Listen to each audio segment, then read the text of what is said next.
तो ये RCH phase का सेकंड प्रोग्राम है। इसमें सिंपल है कि गवर्नमेंट ऑफ इंडिया ने क्या किया था, 2005 में उन्होंने एनआरएचएम करके एक प्रोग्राम किया था जिसका नाम है नेशनल रूरल हेल्थ मिशन। ठीक है, अब वो जो प्रोग्राम है उसी के अंडर अब आरसीएच प्रोग्राम आ गया। पहले आरसीएच प्रोग्राम क्या था, मर्जिंग थी किसकी थी, सीएसएसएम की और फैमिली प्लानिंग की थी। अब आरसीएच क्या आया, अब आरसीएच ने एनआरएचएम के अंडर काम करने लगे, यानी उसके साथ वो इंटीग्रेट हो चुका है। तो एनआरएचएम यानी नेशनल रूरल हेल्थ मिशन के अंडर अब आरसीएच आ चुका है। और ये कब इंटीग्रेट हुआ था, 1 अप्रैल 2005 में इंटीग्रेट हुआ था। ठीक है, अब इसका इंट्रोडक्शन में हम क्या लिखेंगे, तो ज़्यादातर ये फोकस करता है चाइल्ड और मैटरनल हेल्थ के ऊपर। फिर कह रहा है इसमें पीएचसी और इंफ्रास्ट्रक्चर को स्ट्रेंथनिंग के बारे में बताया गया कि जो पीएचसी का इंफ्रास्ट्रक्चर यानी कि प्राइमरी हेल्थ केयर है उसको हम कैसे बढ़ावा दें, उसके इंफ्रास्ट्रक्चर को कैसे बढ़ाएं। दूसरा, मैनेजमेंट कैपेसिटी प्रोग्राम को देखता है ये।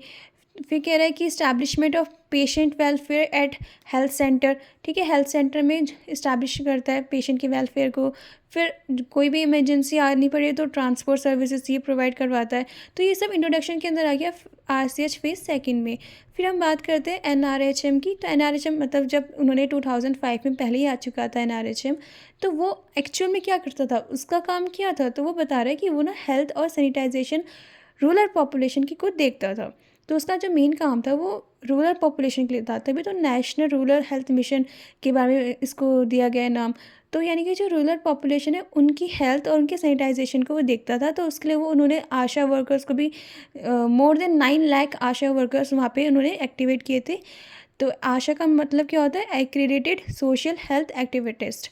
तो इसमें इन्होंने आशा प्रोवाइड करवाई है और बहुत सारे नंबर्स प्रोवाइड कराए हैं किसके, एएनएम के, नर्सिस के, डॉक्टर्स के, इन सब की मतलब इन सबको ज़्यादा जॉब अपॉर्चुनिटी भी दी गई। तो इन एक तरफ से इनके लिए भी फ़ायदा है और एक जो रूरल एरियाज़ हैं वहाँ पे उन लोगों का भी फ़ायदा हो जाएगा। तो ये इंट्रोडक्शन हो गया। ये एनआरएचएम का नॉर्मल फंक्शन है, जो वो करता क्या है वो भी आप इसी के अंदर लिखना ही पड़ेगा आपको थोड़ा मैटर बढ़ाने के लिए। उसके बाद जो हमारा आरसीएच फेज सेकंड है वो ब्रॉडली किस पे बेस है, कि जो एमएमआर है यानी कि मैटरनल मोर्टिलिटी रेट है और इन्फेंट मोर्टिलिटी रेट है उनको रिडक्शन करे, उनके लेवल को रिडक्शन करे। वो मेन इसका क्राइटेरिया है, मेन ऑब्जेक्टिव इसका यही है कि जो मैटरनल मोर्टिलिटी रेट है और इन्फेंट मोर्टिलिटी रेट है उनको वो कम करे। तो ये इसकी ब्रॉड गाइडलाइंस हैं। उसके बाद हम इसके अंदर कुछ पॉइंट्स पढ़ेंगे कि ये क्या क्या प्रोवाइड कर रहा है, इसकी सर्विसेज क्या क्या है, या इसने क्या करना है, इसके क्या एम्स है, क्या वो करना चाहता है। तो ऑब्जेक्टिव्स के अंदर हम 3 पॉइंट्स पढ़ रहे हैं, essential obstructive care, emergency obstructive care and straightening referral system. तो एसेंशियल ऑब्स्ट्रक्टिव केयर के अंदर हमने देखा है कि ये एक तो 24 आवर डिलीवरी सर्विसेज प्रोवाइड करवाएगा। एसेंशियल ऑब्स्ट्रक्टिव केयर ना मतलब जो चाहिए, जो नीड है कि किसी कहीं पे भी ऑब्स्ट्रक्टिव की, वहाँ पे ये चीज़ होनी चाहिए कि भैया 24 घंटे की डिलीवरी सर्विस होनी चाहिए, रिससाइटेशन सर्विस होनी चाहिए, एसेंशियल न्यूबॉर्न केयर होनी चाहिए, स्किल्ड अटेंडेंट्स होनी चाहिए एट एवरी बर्थ। यानी कोई भी जो डॉक्टर है, नर्स है, एएनएम है, वो सब स्किल्ड होने चाहिए, सब ट्रेन होने चाहिए। अब उन्होंने बताया कि ये 50% पीएचसी जो प्राइमरी हेल्थ सेंटर है वहाँ तो कम से कम 50% में ये सब चीज़ें क्या कहते हैं अप्रूव होनी चाहिए, वहाँ पे अवेलेबल होनी चाहिए। और सीएचसी में तो होनी ही चाहिए, जो कम्युनिटी हेल्थ सेंटर है, सामुदायिक केंद्र जो होता है, क्योंकि वो अर्बन रूरल एरियाज़ से जो ऊपर के एरियाज जैसे अर्बन एरियाज़ के वहाँ पे ये होता ही है। तो एटलीस्ट वहाँ तो सब में ही होना चाहिए। और पीएचसी में 50% के अंदर होना चाहिए, क्योंकि पीएचसी रूरल एरियाज़ में होते हैं। कब तक होना चाहिए, 2010 तक होना चाहिए। फिर इमरजेंसी में बताया कि इमरजेंसी के दौरान क्या होना चाहिए।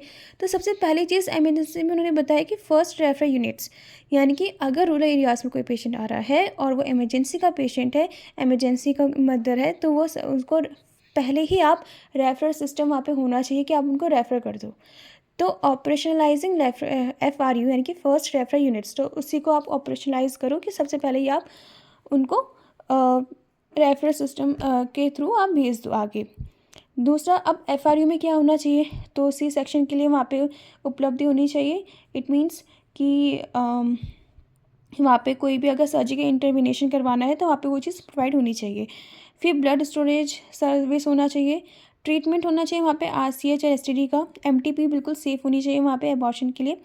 फिर ट्रांसपोर्ट सर्विसेज अच्छी होनी चाहिए, लेबोरेटरी सर्विसेज अच्छी होनी चाहिए और लैप्रोस्कोपिक सर्विसेज। अब लैप्रोस्कोपिक सर्विसेज किस लिए प्रोवाइड की जाती है, जैसे कि जब परमानेंट परमानेंट वो कॉन्ट्रासेप्टिव करवाना होता है किसी पेशेंट को, तो वो डायरेक्ट ट्यूबेक्टोमी या वैसेक्टोमी करते हैं, तो उसी के लिए बता रहे हैं कि उसी के लिए आपको लैप्रोस्कोपिक सर्विसेज प्रोवाइड करते हैं। तो ये हमारा बी टॉपिक भी हो गया। फिर हम बात करते हैं सी की स्टैंडिंग द रेफरल सिस्टम। अब ये भी एफआरयू के अंदर क्या मतलब बता रहे कि एफआरयू में आप क्या क्या चीज़ें देख सकते हैं। तो 24 घंटे की सर्विस होनी चाहिए, सर्जिकल डिविनेशन होना चाहिए कि भाई सी सेक्शन वाली पेशेंट आ गई तो उसको कैसे देखेंगे, न्यूबॉर्न केयर होना चाहिए वहाँ पर प्रॉपर, और ब्लड स्टोरेज कैपेसिटी भी होनी चाहिए कि बाई चांस अगर किसी को ब्लड की ज़रूरत पड़ गई तो वहाँ पर वो सर्विसेज भी होनी चाहिए। और फिर इसके अंदर आता है, उन्होंने 3 स्कीम आरसीएच प्रोग्राम के अंदर बताई थी, जस्ट आप नाम देख लीजिए, जेएसवी यानी कि जननी सुरक्षा योजना, वंदे मातरम स्कीम और ममता स्कीम। तो वैसे बता दूं, जननी सुरक्षा योजना के अंदर जो कि 12 अप्रैल 2005 में इसके अंदर इंटीग्रेट की गई थी, तो उसमें उन्होंने 100% सेंट्रली स्पॉन्सर्ड स्कीम को प्रोवाइड किया गया था और एनएचआरएम के लिए बताया गया था। इवन आशा का इन्होंने यहाँ पे और उनको प्रमोट किया गया था आशा लोगों को। जो वंदे मातरम स्कीम थी तो वहाँ पे उन्होंने बताया था कि एक तो जो भी प्राइवेट सर्विसेज हैं जहाँ पे, तो वहाँ के जो एमबीबीएस डॉक्टर हैं या नर्सिंग होम है, उन सबको पर्सनली मेडिकल केयर देनी चाहिए, प्लस इनका लोगो लगाना चाहिए वंदे मातरम का। और वहाँ पे फ्री में आयरन के टैबलेट्स, फॉलिक एसिड, टिटनेस का इंजेक्शन फ्री में लगाना चाहिए, और जो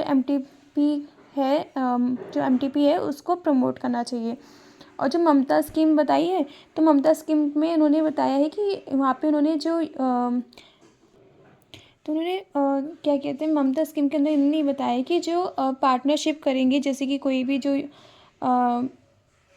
नर्सिस या वगैरह हो गई, वो प्राइवेट नर्सिंग के साथ पार्टनरशिप करेंगे, ठीक है। और फिर उनको प्रोवाइड भी कराया जाएगा, नर्सिंग लोगों को 4000 पैकेज उनको दिया जाता है। तो ये सब इसके अंदर आ गया, बस आपको जस्ट नाम लिखने की ज़रूरत है, बाकी बस ये फेज़ सेकंड हमारा कंप्लीट हो चुका है। Thank you.